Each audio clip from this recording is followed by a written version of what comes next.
बिस्मिल्लाहिर्रहमानिर्रहीम, अस्सलाम वालेकुम। अगर किसी बहुत बड़े कौमी और सेंसिटिव इशू पर एक बहुत बड़े लीडर को कोई 2 साल तक मुसलसल पागल, झूठा और कॉन्स्पिरेसी थ्योरिस्ट कहता रहे और अचानक एक दिन वो सब खुद झूठे और नंगे होकर दुनिया के सामने बेनकाब हो जाएं, तो इस पर ये रियासत क्या एक्शन लेगी? क्या सच छुपाने वाले इन किरदारों पर ऑफिशियल सीक्रेट एक्ट और पीका कानून के तहत कार्रवाई नहीं होनी चाहिए? मैं बात कर रहा हूँ साइफर की, और साइफर के मामले में इमरान खान को झूठा कहने वालों को वक्त ने आज ऐसा स्लैप किया है जो पाकिस्तान की तारीख में हमेशा याद रखा जाएगा। तारीख याद रखेगी कि 7 मार्च 2022 को ये साइफर वाशिंगटन से इस्लामाबाद भेजा गया था। पहले 2023 में इसका कुछ हिस्सा सामने आया था, लेकिन अब 17 मई 2026 यानी कि अब से 3 दिन पहले अमेरिका के एक बहुत बड़े तहकीकाती इदारे ड्रॉप साइट न्यूज ने असल क्लासिफाइड खुफिया दस्तावेज यानी साइफर का पूरा सच और असल टेक्स्ट दुनिया के सामने एक्सपोज कर दिया है। हम सब जानते हैं कि ये वो डॉक्यूमेंट है जिसको छुपाने के लिए हमारी रूलिंग सर्कल्स और ताकतवर हलकों ने दिन रात एक कर दिया था, लेकिन अब ये पूरी नंगी हकीकत बनकर इन बड़े ऑफिसेस और बैरिक्स में बैठी अथॉरिटीज के सामने खड़ी है, जो कहते थे साइफर तो गायब हो गया है, साइफर तो था ही नहीं, ये सिर्फ एक सियासी झूठ है। अब मेरा इनसे एक छोटा सा सवाल है, अगर साइफर वज़ीर-ए-आज़म हाउस से गायब हुआ था तो फॉरेन ऑफिस के रिकॉर्ड में तो मौजूद था ना, लेकिन ड्रॉप साइट न्यूज का दावा है कि वो कहते हैं इन्हें ये खुफिया तरीन दस्तावेज किसी सिविलियन नहीं बल्कि खुद मिलिट्री सोर्स से लीक हुई है। अब यहाँ अकल दंग रह जाती है, और ये दावा मिलिट्री पर बराह रास्त इल्जाम नहीं बल्कि अदारे के अंदरूनी एहतसाब, डिसिप्लिन और वफादारी के पूरे स्ट्रक्चर पर एक बहुत बड़ा क्वेश्चन मार्क थ्रो करता है। सवाल ये पैदा होता है कि फौज के इतने सख्त लोहे जैसे डिसिप्लिन और फुल प्रूफ सिक्योरिटी निजाम के होते हुए वो कौन सा मिलिट्री सोर्स था जिसकी रसाई इतनी हसास और आला तरीन खुफिया दस्तावेज तक थी और जिसने इसे बाहर पहुंचा दिया? क्या ये किसी एक फर्द की इनफरादी गफलत थी, या फिर अंदर मौजूद किसी मखसूस हल्के ने जानबूझकर इसे एक सोचे समझे मंसूबे के तहत बाहर भेजा?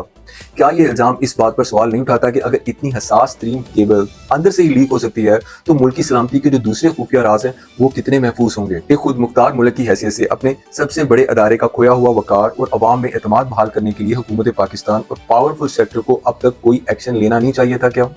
इनकी अब तक की खामोशी बहुत से सवालात पैदा कर रही है। अगर ये रिपोर्ट झूठी है और अदारे को बदनाम करने की कोई बैनुल अक़वामी साजिश है, तो हमारी हुकूमत ड्रॉप साइट न्यूज़ के खिलाफ इंटरनेशनल लेवल पर कोई कानूनी कार्रवाई क्यों नहीं कर रही? क्यों उनसे उस मिलिट्री सोर्स के सबूत नहीं मांगे जा रहे जिसका वो दावा कर रहे हैं? दूसरी तरफ अब तक एक आला सतह का जुडिशियल या मिलिट्री कमीशन बनाकर जिस पर पूरी कौम को एतमाद हो, उस सोर्स को बेनकाब क्यों नहीं किया गया जिसने ये सीक्रेसी लीक की है? क्या हुकूमत और ताकतवर हलकों की मुजरमाना खामोशी इस बात का सबूत नहीं है कि इस संगीन सिक्योरिटी ब्रीच की डोरियां कहीं ना कहीं अंदर से ही हिलाई जा रही थी? यकीनन इस सूरत हाल से तो अभी साबित हो रहा है कि साइफर गायब करने का पूरा ड्रामा रचाया ही इसलिए गया था कि इमरान खान पर ऑफिशियल सीक्रेट एक्ट का झूठा मुकदमा बनाकर उन्हें जेल में कैद किया जा सके और असल सबूत को अवाम की नजरों से मिटाया जा सके। ये सिर्फ एक सियासी साजिश नहीं थी, ये जुर्म के असल सबूत मिटाने की एक घनौनी अंदरूनी कोशिश थी। अब जरा उस साइफर के असल जुमले पर गौर करें जिसने हमारी सॉवरेनिटी और खुददारी का जनाजा निकाल के रख दिया है। उसमें साफ लिखा था ऑल विल बी फॉरगिवन, यानी सब कुछ माफ कर दिया जाएगा अगर इमरान खान को अदम इत्मीनान के जरिए प्राइम मिनिस्टरशिप से हटा दिया गया। क्या ये सिर्फ एक सफारती जुमला था?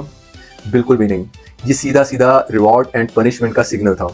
अमेरिका बहादुर इमरान खान के रूस के दौरे और एब्सोल्युटली नॉट वाले खुद मुख्तार स्टैंड पर सख्त नाराज थे, क्योंकि उसे पाकिस्तान में अपनी गुलामी की जंजीरें टूटती हुई नजर आ रही थी। अमेरिका को यूक्रेन की इतनी फिक्र नहीं थी जिसका ड्रामा रचाया गया, जितनी उसको इस बात की तकलीफ थी कि पाकिस्तान उनके हाथ से निकल रहा है। उनको यहाँ over the horizon military bases चाहिए थी जो इमरान खान के होते हुए मुमकिन नजर नहीं आ रही थी कि वो उनको कैप्चर कर सकें। और हमारे यहाँ जो खुद को इस मुल्क का मालिक समझते हैं, जो कहते हैं मुल्क के अंदरूनी सियासी मामलात में हर वक्त अपनी एक वीटो ताकत रखते हैं, उन्होंने इस धमकी पर क्या किया? जैसे ही वाशिंगटन से ये सिग्नल मिला टॉप मिलिट्री लीडरशिप तक ये साइफर पहुंचने के बावजूद उन्होंने जो खामोशी इख्तियार की, क्या वो किसी भी तरह जस्टिफाइड थी?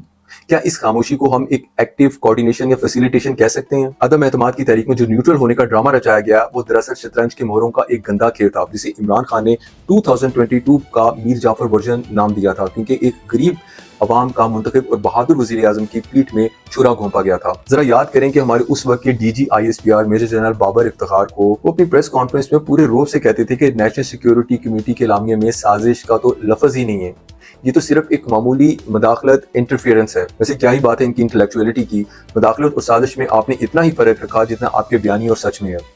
अब जब ड्रॉप साइट न्यूज ने असल केबल पब्लिक कर दी है जिसमें साफ लिखा है कि अगर खान को ना हटाया तो पाकिस्तान को दुनिया में अलग थलग कर दिया जाएगा, तो अब आप क्या बताएंगे बाबर इफ्तिखार साहब, वो सिर्फ मदाखलत थी या पूरे मुल्क के आइन और सॉवरेनिटी पर डाका था? क्या इसके बाद ये कहना गलत होगा कि तारीख आपको एक मुहाफिज के तौर पर नहीं बल्कि सच को दफन करने वाले एक मोहरे के तौर पर याद रखेगी? क्या उनके खिलाफ कार्रवाई का एक आम पाकिस्तानी सोच भी सकता है? क्योंकि ये फॉर्म 47 की हुकूमत क्या इनके खिलाफ कार्रवाई करेगी? اور دوسرے ہمارے وہ بڑے صاحب جو نوکری میں ہر وقت ایکسٹینشن لینے کے لیے بےتاب نظر آتے تھے، جنرل قمر جاوید باجوہ اور ان کے اعلیٰ افسران۔ کیا ہمارے قانون اور آئین کے مطابق آپ لوگوں نے حلف نہیں لیا تھا کہ اس ملک کی پارلیمنٹ اور وزیر اعظم کی حفاظت کریں گے؟ آپ کو ان کیمرہ بریفنگ میں پورا سچ معلوم تھا، لیکن آپ نے پبلک میں عمران خان سے دوری بنائی اور ایک منتخب وزیر اعظم کو سڑک پر لا کھڑا کیا۔ مجھے بتائیں، کسی بیرونی طاقت کے اشارے پر اپنے ہی ملک کا جمہوری نظام لپیٹ دینا آئین کے خلاف غداری کے زمرے میں نہیں آتا؟ کیا ان پر آرٹیکل 6 کا مقدمہ یا ریاست کبھی دائر کرنے کی جرت کرے گی؟ یا یہ آرٹیکل 6 کا ہتھوڑا صرف غریب اور بے بس شہریوں کے سر پر مارنے کے لیے رکھا ہوا ہے؟ اب آتے ہیں ان صحافیوں پر جو صحافت کے نام پر ایک اعلیٰ دھبا ہیں، جن کا واحد مقصد کسی کے پے رول پر چند ٹکڑوں کے لیے اپنا ایمان بیچنا، لوگوں کو گمراہی میں الجھائے رکھنا، اپنے ذاتی دنیاوی مفاد کے لیے قومی مفاد کو قربان کرنا ہے۔ حیران ہوں کہ ان کا ضمیر کس مٹی کا بنا ہوا ہے۔ یہ قومی ٹاؤٹس ٹی وی سکرینز پر بیٹھ کر کہتے تھے کہ عمران خان پیرانوائڈ ہو گئے ہیں۔ یہ تو ایک فرضی کاغذ لہرایا جا رہا ہے، کوئی سازش وازش نہیں ہوئی ہے۔ آج وہ دستاویز انٹرنیٹ پر ہر عام بندہ پڑھ رہا ہے، آپ سب کے موبائل میں موجود ہوگی۔ تمہاری اس لفافہ صحافت پر ڈوب مرنے کا مقام ہے آپ لوگوں کے لیے۔ آپ لوگ صحافی نہیں تھے، تم لوگ رولنگ ایلیٹ اور پاورفل سیکٹر کے نیریٹو کے چوکیدار تھے، جن کا کام صرف سچ بولنے والوں کا گلا گھونٹنا تھا۔ اور انہی بکاؤ ماحول کے درمیان ایک سچا صحافی ایسا بھی تھا جس نے اس سائفر کے سچ کے لیے اپنی جان دے دی، ارشد شریف۔ جب ارشد شریف سائفر پر سچ بول رہا تھا تو اس پر غداری کے پرچے کاٹے گئے، اسے ملک چھوڑنے پر مجبور کیا گیا اور پھر کینیا کے جنگلوں میں اسے بے دردی سے شہید کر دیا گیا۔